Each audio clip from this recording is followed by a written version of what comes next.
So guys Vodafone idea limited में आज बड़ी गिरावट एक बार फिर से, और ये गिरावट धीरे धीरे करके ना 9.40 के एग्जैक्ट रेस्ट्रिक्शन से लगातार चलती आई है। आज आप 8.50 को भी ब्रेक डाउन कर चुके हो। कल और परसों यानी कि हेयरिंग से भी पहले के वीडियोस में जो हमने डिस्कशन किया था वो ये था कि 9.40 आपका तभी ब्रेकआउट होगा जब आपके पास कोई रिलीफ आए। ठीक है, यही डिस्कशन था। अगर आप नए व्यूअर हो, आपको सारी बातें मन गढ़ंग लगेगी इस वीडियो में मैं आगे जो भी डिस्कस करने वाला हूं, लेकिन अगर आप रेगुलर व्यूअर हो, आप एक एक पॉइंट को ध्यान से समझोगे। ठीक है, तो शुरुआत करते हैं आपकी सबसे पहले खबरों से। गिरावट के पीछे की रीजन क्या है? Delay in AGR hearing. एक बार फिर से सुप्रीम कोर्ट ने यहां पर कह दिया कि भैया अगली डेट लेकर के चले जाओ। भैया 27 तारीख को आना, अभी तो हमारे पास टाइम नहीं है, 27 तारीख को मिलते हैं। एज एन एडवोकेट मैं भी वकील हूं और मैंने भी कई सारे केसेस के अंदर जाकर के एडजर्नमेंट लिया है। ये बहुत कॉमन चीज है, एडजर्नमेंट लेना बहुत कॉमन है एडवोकेसी में। इसमें कोई नई चीज नहीं हुई है मार्केट एडवोकेसी के अंदर, मतलब कि कोर्ट में कोई नई चीज नहीं है। ये बहुत कॉमन है, कोर्ट के अंदर एक प्रोसेस है उस चीज का, एडजर्नमेंट ले लेना। ठीक है, तो एडजर्नमेंट में बेसिकली होता क्या है? एडजर्नमेंट में दोनों ही पार्टीज को समय मिल जाता है कि आपको अगर कुछ और ऐड करना है तो आप ऐड कर लो, अगर आपको कुछ हटाना है तो भैया उसको हटा लो। मतलब बेसिकली एक समय मांगा जाता है दोनों पार्टीज की तरफ से, एक कॉमन चीज है। अब वोडाफोन आइडिया के केस में यही समय पर समय चले जाना, ये एक बहुत खराब चीज है, क्योंकि वोडाफोन आइडिया पहले भी स्टेटमेंट दे चुका है कि भैया 2026 के फाइनेंशियल ईयर के बाद हम काम ही नहीं कर पाएंगे।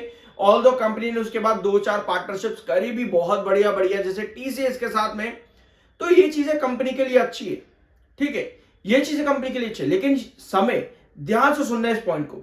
मैंने आपके साथ कई सारे मार्केट एक्सपर्ट्स के आर्टिकल्स आपके साथ डिस्कस किए पिछले 5 सालों के अंदर, और अगर आप पिछले 2 सालों में देखोगे, सबसे बड़ा मेजर कंसर्न रहा है फंड रेजिंग। फंड रेज एक बड़ा मेजर कंसर्न रहा है। अभी रिसेंटली ज्योतिरादित्य का स्टेटमेंट आया था, परसों ही आया था, और उसके पहले भी कई बार आपको 2-3 महीने के अंदर लगभग 3 बार स्टेटमेंट देखने को मिला ज्योतिरादित्य सिंधिया की तरफ से कि हम और स्टेक नहीं बढ़ाएंगे वोडाफोन आइडिया में। अब इस चीज को ध्यान से सुनो, हम स्टेक नहीं बढ़ाएंगे। क्यों नहीं बढ़ाएंगे? क्योंकि हमने वोडाफोन आइडिया को बोला हुआ है कि भैया आप खुद से भी तो अपने फाइनेंशियल्स पर काम करो, फंड रेज करो, तब जाकर के हम आगे आपकी और मदद करने की सोच सकते हैं। जितनी कर दी है कर दिया, आप खुद भी तो स्टैंड लो। तो फंड रेज एक बड़ा मुद्दा है, लेकिन उसमें भी समय पर समय चलता रहता है। पहले जून बोला, फिर मई बोला, फिर सितंबर बोला, भैया अब नवंबर की भी बोल रखी है कि भैया शायद नवंबर में जाकर के फंड रेज करेंगे। देखते हैं आगे क्या होता है। क्या आपको पता है इस चीज के बारे में?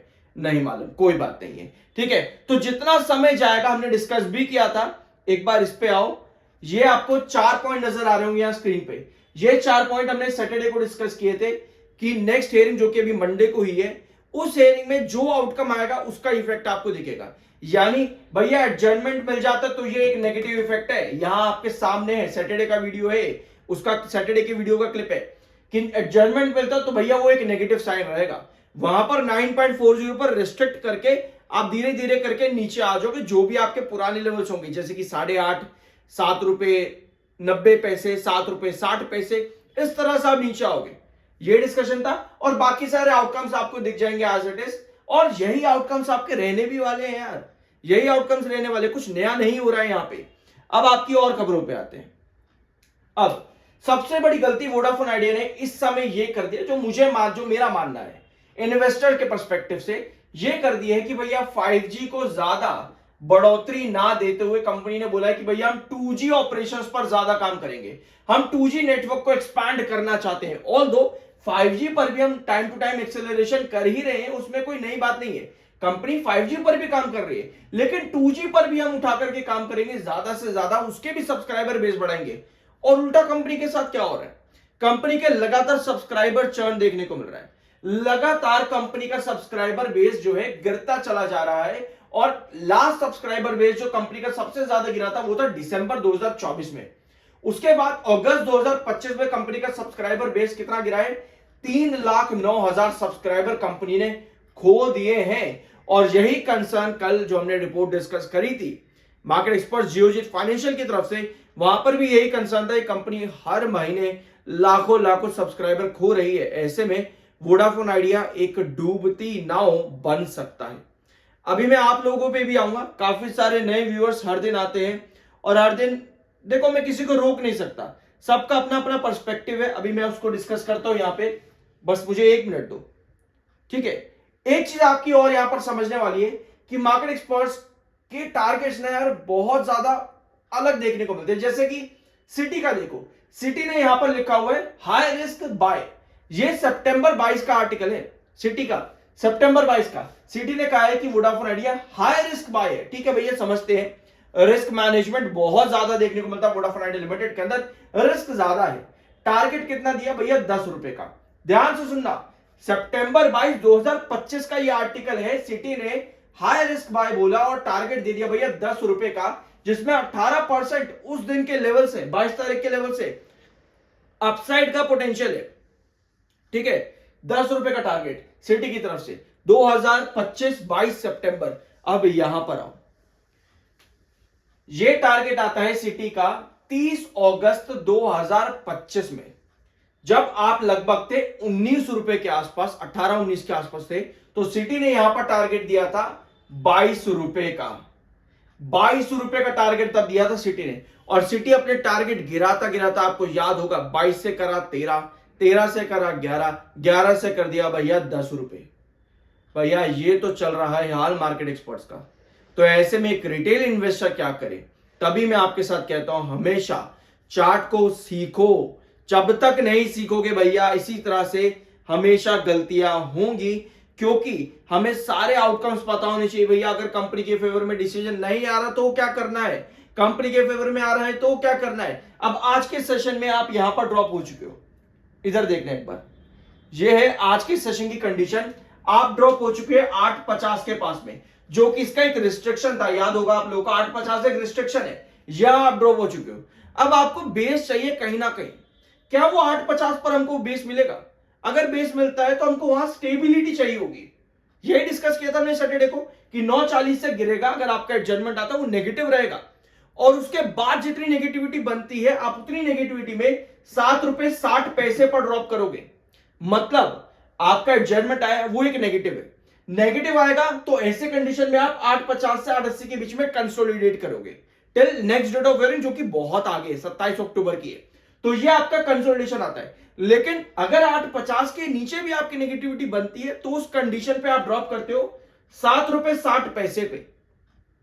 सैटरडे को डिस्कस किए थे ये सब चीजें कि नेगेटिविटी जितनी बनती चली जाएगी आपकी 850 पे, उतना आप ड्रॉप कर जाओगे 7 रुपए 60 पैसे पे। और ये सारे लेवल्स आपके कुछ नया नहीं है, ये सारे लेवल्स पुराने हैं। लेकिन मैं आप लोगों से बीइंग एन NISM 7 सर्टिफाइड, मैंने एग्जाम दिया है, क्लियर किया है, मैं आपसे बस एक ही रिक्वेस्ट करना चाहता हूं। हम लोग अपने ही पैरों पर कुल्हाड़ी मारते हैं। कैसे? शेयर, कोई भी शेयर हो, 5% भाग जाए, 10% भाग जाए, लोग आपको मार्केट में इस तरह से देखने को मिलते हैं, स्पेशली कमेंटेटर, जो भी, जैसे आपके कमेंट अगर आएगा, मान लो कोई शेयर 5-10% भाग गया, आपका वीडियो के नीचे फटाफट कमेंट आ जाएगा कि भैया अब तो यहां से 100 रुपए हो जाएगा। जैसे वोडाफोन आइडिया लिमिटेड 940 पर गया, जो कि उसका रेस्ट्रिक्शन है, डिस्कस कर रहे हैं चैनल पर रेगुलर बेसिस पे। कमेंट क्या आ रहा है आप लोगों का? भैया यहां से तो 20 रुपए हो जाएगा, 2 महीने के अंदर देखो 25 रुपए हो जाएगा, एक का तो आगे भैया 1500 हो जाएगा। अरे भैया मार्केट ऐसे नहीं चलता है, मार्केट ऐसे नहीं चलता है। अगर वोडाफोन आइडिया लिमिटेड के अंदर आपको सब कुछ चाहिए, जो भी आपकी मन की दिल की इच्छा है, तो कंपनी के अंदर भैया AGR पर पूरा रिलीफ मिलना जरूरी है। AGR पर रिलीफ मिलने के बाद कंपनी में फंड रेज आना भी जरूरी है। फंड रेज के बाद कंपनी में केपेक्स प्लान भी आना जरूरी है। केपेक्स प्लान आने के बाद में बैंक लोन भी मिलना जरूरी है।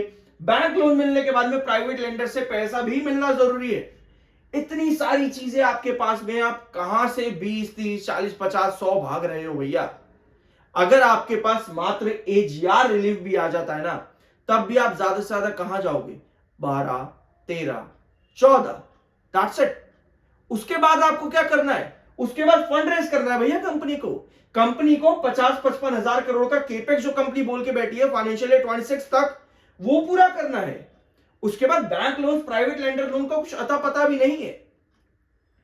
इन सब चीजों के बारे में जब तक आप लोगों को मालूम ना हो, तब तक चार्ट पर ही ध्यान दो, ज्यादा बेटर है। अगर हम लोग इसी तरीके से काम करेंगे ना हवाबाजी में कि भैया 20 हो जाएगा, 40 हो जाएगा, इतना हो जाएगा, भैया उस सबसे कुछ नहीं होने वाला है। बेटर ये है वापस चार्ट पैटर्न पे आ जाओ, थोड़ा सा सीख लेते हैं, थोड़ा समझ लेते हैं, तब जाकर के काम करते हैं। बाय सेल की कोई रिकमेंडेशन नहीं, वो आपकी मर्जी और ओपिनियन होना चाहिए। We are NISM 7 certified, subscribe के बिना मत जाना।